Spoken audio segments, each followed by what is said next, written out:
அனைவருக்கும் தை திருநாள் நல்வாழ்த்துக்களை தெரிவித்துக் கொள்கின்றோம். இனிய பொங்கல் நல்வாழ்த்துக்கள். தை பிறந்தா வழி பிறக்கும் அப்படின்னு சொல்லுவாங்க. அந்த வகையில் நாளைக்கு பிறக்கப் போகின்ற அந்த தை மாதம் உங்கள் வாழ்க்கையில் மேன்மையை உண்டாக்கட்டும், வளத்தை உண்டாக்கட்டும், செல்வ செழிப்பை உண்டாக்கட்டும்னு எல்லாம் வளர்ந்த இறைவனை வேண்டிக் கொண்டு இந்த பதிவை ஆரம்பிக்கலாம். அன்பர்களே, அனைவருக்கும் கோபிநாத்தின் அன்பு வணக்கங்கள். நண்பர்களே, நாளைய தினம் தை மாதம் 1 ரொம்ப அற்புதமான நாள் அப்படின்னு நம்ம சொல்லலாம். பல மாதங்களாக கஷ்டப்பட்டு விவசாயம் செய்து அதன் பலனாக அறுவடை செய்த அந்த விஷயங்களை கொண்டாடக்கூடிய நாள் அப்படின்னு சொன்னோம்னா இந்த தை மாதம் 1 அப்படிங்கிறத ரொம்ப சந்தோஷமாக சொல்லலாம்.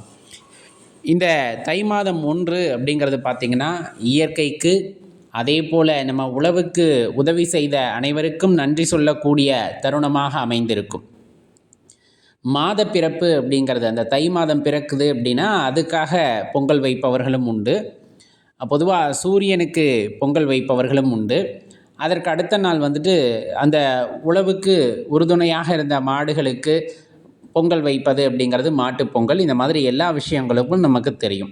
நாளைய தினம் பொங்கல் வைக்க உகந்த நேரம். இப்போ சூரியனுக்கு நம்ம படையல் போடணும் அப்படின்னு நினச்சோம் அப்படின்னா சூரிய உதயத்திற்கு முன்னாடியே ஒரு 4 மணிக்கெல்லாம் பொங்கல் வச்சு அந்த உதயமாகி வரும் பொழுது படையல் போட்டு சூரிய பகவானுக்கு அதை படைத்து வழிபாடு செய்தல் அப்படிங்கிறது ரொம்ப உகந்த விஷயம். ஏன்னா சூரிய ஒளி இல்லாமல் இந்த உலகில் எதுவுமே இல்லை அப்படிங்கிறது அசைக்க முடியாத ஒரு விஷயம். அதை தகர்க்கவே முடியாது அந்த கருத்தை.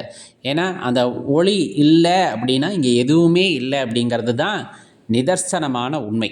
அந்த வகையில் விவசாயத்திற்கு பெரும் உதவி செய்கின்ற சூரிய பகவானுக்கு நன்றியை தெரிவிப்பதற்கு காலையில் ஒரு 4 மணிக்கெல்லாம் பொங்கல் வைத்து 6 மணி அவர் உதித்து வரும் பொழுதே படையலிட்டு சாமி கும்பிட்டு விடலாம்.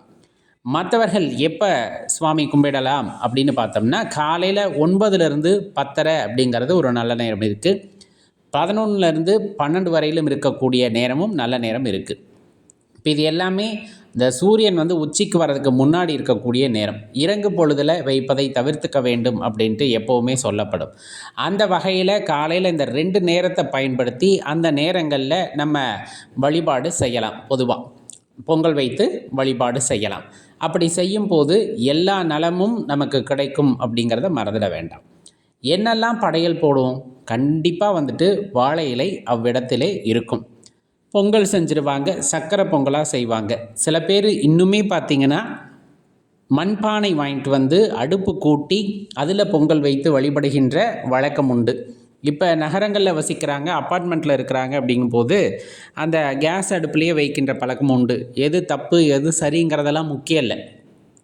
முடிஞ்சால் நம்ம பாரம்பரியப்படி மண்பானை வாங்கி வைக்க போகிறோம், இல்லைன்னா இன்றைக்கி காலகட்டத்துக்கு ஏற்றாற் போல் பொங்கல் வைக்க போகிறோம், அவ்வளவு தான் விஷயம். ஆனால் பொங்கல் வைத்து வழிபாடு செய்வது, சூரிய பகவானுக்கு நன்றி செலுத்துவது அப்படிங்கிறத நம்ம தொடர்ந்து செய்து கொண்டு அடுத்த தலைமுறைக்கும் அதை கற்றுக் கொடுக்கின்றோம் அப்படின்னா அதுதான் சிறப்பு அப்படிங்கிறத தெரிஞ்சுக்கணும். முடிஞ்ச அளவுக்கு பழமை மாறாமல் செய்ய முயற்சி செய்வோம்.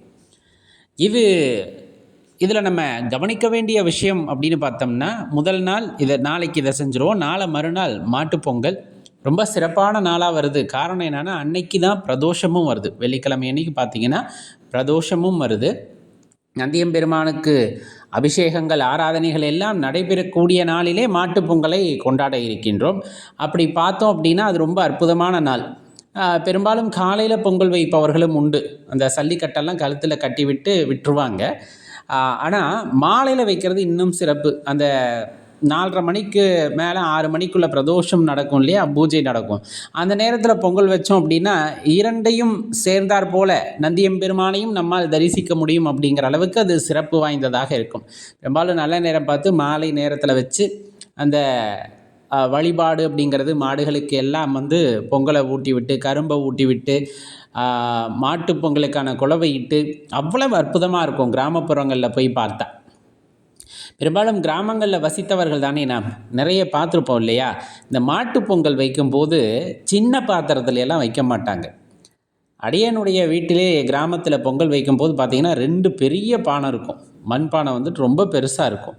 கிட்டத்தட்ட ஒரு 3 படி 4 படி அப்படி கணக்குக்கு போவாங்க. மொத்தமாக 11 படி கணக்கு வச்சுக்கிட்டு அதில் பிரித்து வைப்பாங்க. சில பேர் 9 படியை பிரித்து வைப்பாங்க. சில பேர் வந்துட்டு 7 படியை பிரித்து வைப்பாங்க. 2ஆ பிரித்து பொங்கல் வைப்பாங்க. அது ஒவ்வொரு வழக்கம். எங்கள் குடும்பத்தில் அது 2 பொங்கல் அப்படிங்கிறது வழக்கம். அதே ஊர்லேயே பார்த்திங்க அப்படின்னா ஒரே நேரத்தில் 11 பொங்கல் வைப்பாங்க, சின்ன சின்ன பாத்திரமாக வச்சு. ஆனால் அங்கே என்ன விசேஷம் அப்படின்னு பார்த்தா, அந்த பொங்கலை இறக்கி வச்சு அந்த மாடுகள்லாம் வந்துட்டு அலங்காரம் செஞ்சுருப்பாங்க. மாடு, ஆடு, வீட்டில் இருக்க நாய் எல்லாத்தையும் அலங்காரம் பண்ணி எல்லா ஜீவராசிகளுக்கும் நன்றி செலுத்தும் விதமாக அந்த மாட்டுப்பொங்கலை கொண்டாடும் போது இருக்கின்ற சந்தோஷம் வேறு எதிலும் கிடைத்தது இல்லை அப்படிங்கிறது தான் உண்மை. அந்த மாடு சாப்பிடவும் சாப்பிடாது, நம்மளை பார்த்து பயந்துக்கிட்டு. ஒரு சில மாடுகள் எடுத்துக்கிட்டாலும் ஒரு சில மாடுகள் எடுத்துக்காது, பின்னாடியே சுற்றணும். மாட்டோடு சேர்ந்து சுற்றக்கூடிய நிகழ்வெல்லாம் நடக்கும் அன்றைக்கி. அவ்வளவு அற்புதமாக இருக்கும், அவ்வளவு சந்தோஷமாக இருக்கும் அந்த மாட்டுப்பொங்கல் அப்படிங்கிற அந்த ஒரு விஷயத்தில்.